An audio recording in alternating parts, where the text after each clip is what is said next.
Pour donner vie à cette nouvelle réalité que nous imaginons ensemble, il nous faut continuer à agir. Agir, maître mot de notre mouvement depuis ses premiers balbutiements. Pour nous détailler quelques-unes des grandes pistes d'action engagées au cours du campus, nous accueillons, sous vos applaudissements, Emmanuel Vargon, secrétaire d'État auprès de la ministre de la Transition écologique et solidaire, et Laetitia Carouja, notre référente dans l'Aube, candidate tête de liste à 3.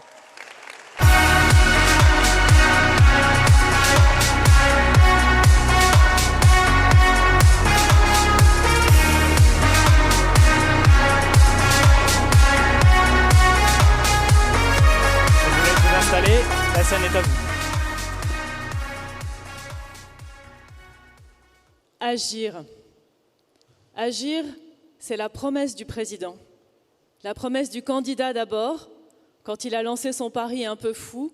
La promesse du président de transformer profondément et que cette transformation profonde, elle se voit au quotidien. Agir, c'est l'ADN du mouvement. C'est ce qui nous porte tous. C'est qui fait qu'on se lève de matin, membres du gouvernement, parlementaires, référents départementaux, animateurs locaux, militants engagés, JAM, parce qu'on veut agir pour notre pays. Agir, c'est ce que les Français nous demandent. Les Français veulent que les choses changent, qu'elles s'améliorent. Ils nous l'ont dit dans le grand débat, ils nous le disent tous les jours. Agir, c'est l'acte 2 du quinquennat. Plus de proximité, de la co-construction pour qu'on agisse avec les Français. Alors évidemment, agir, c'était au centre du campus. Et avec Laetitia, on va essayer de vous dire ce qui s'est dit, toutes les idées qui sont sorties de ces 15 ateliers. Bonjour à tous.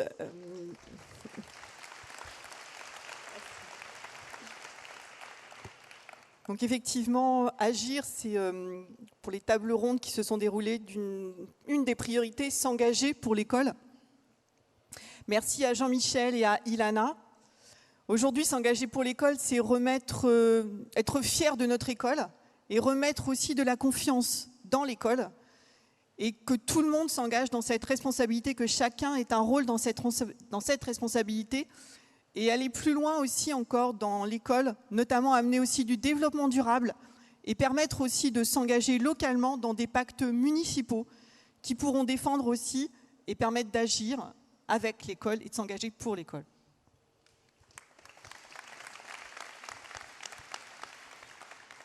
Alors bien sûr, l'écologie, c'était partout, dans beaucoup d'ateliers sur l'action. Et je voudrais saluer la Dream Team du ministère de la Transition écologique et solidaire, Elisabeth, Brune, Jean-Baptiste, qui ont animé ces ateliers.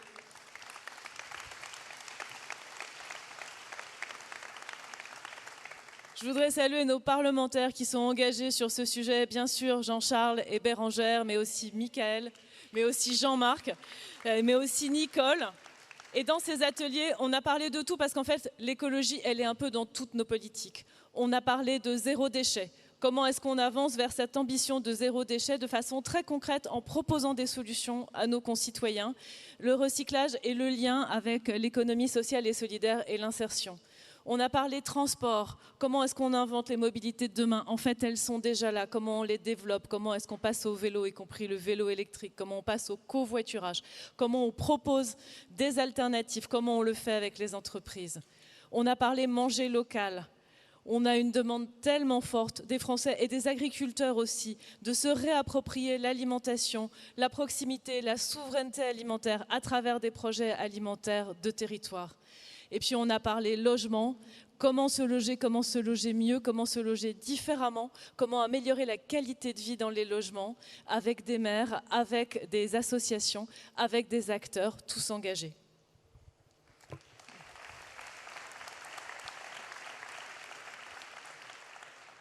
L'accent a été mis aussi sur une même ville, et dans une même ville, il y a aussi le handicap, mais toute forme de handicap.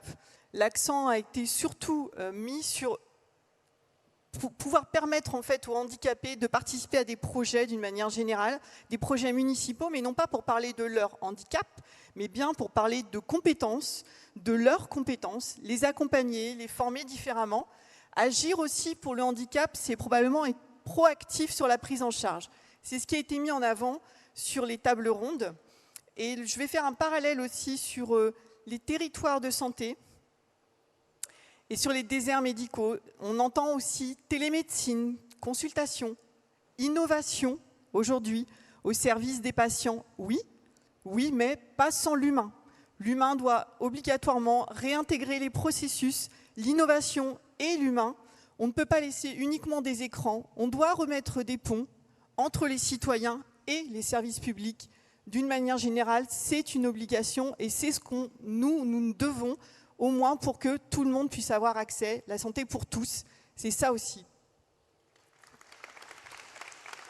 Et le dernier volet dont je vais traiter, c'est comment combattre l'insécurité. Aujourd'hui, dans le grand débat, ce qui était revenu d'une manière, et merci à Christophe d'avoir traité ce sujet, ce qui est revenu, c'est la citoyenneté, la nécessité de citoyenneté. Il faut protéger les Français partout de la même manière. L'État doit appliquer les mêmes règles partout et agir pour la sécurité, et en tout cas pour protéger, c'est avant tout peut-être une des réponses, c'est la prévention.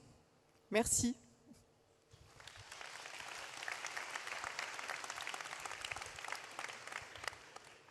En fait, vous voyez la variété des sujets parce qu'on a aussi parlé culture, on a aussi parlé numérique, on a aussi parlé industrie. Mais je voudrais finir sur l'action tous ensemble. Parce qu'en fait, pour rebondir sur ce qui a été dit sur la partie écoutée, l'action, c'est forcément pas que nous, et donc ça veut dire entraîner. Entraîner les citoyens.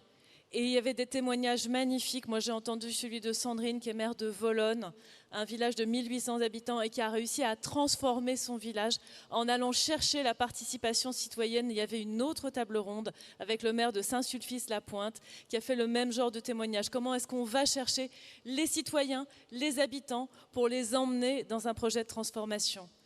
Agir, c'est aussi transformer avec les citoyens au plan national. On a eu ces débats sur la Convention citoyenne écologique avec démocratie ouverte. On n'était pas forcément d'accord, mais c'était important de montrer que cette convention, elle va nous aider à transformer pour la suite. Agir, c'est avec les associations.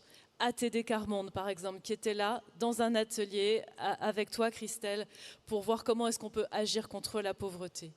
Agir, ce sont avec les organisations syndicales, Laurent les a citées, syndicales et patronales, parce que c'est avec eux qu'on pourra transformer. En fait, nous sommes le parti de l'action.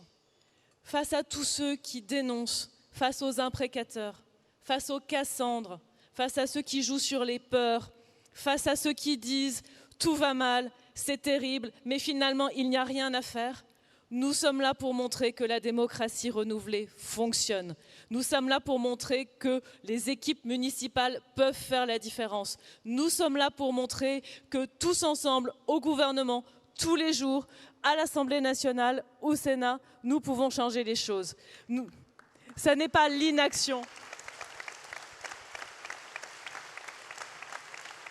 Ça n'est pas la paralysie, ça n'est pas l'imprécation, c'est la capacité à avoir des résultats concrets. On va faire des comptes rendus de ces 15 ateliers, il y a énormément d'idées, elles nous serviront tous dans notre action et grâce à ça, nous serons plus forts. Merci.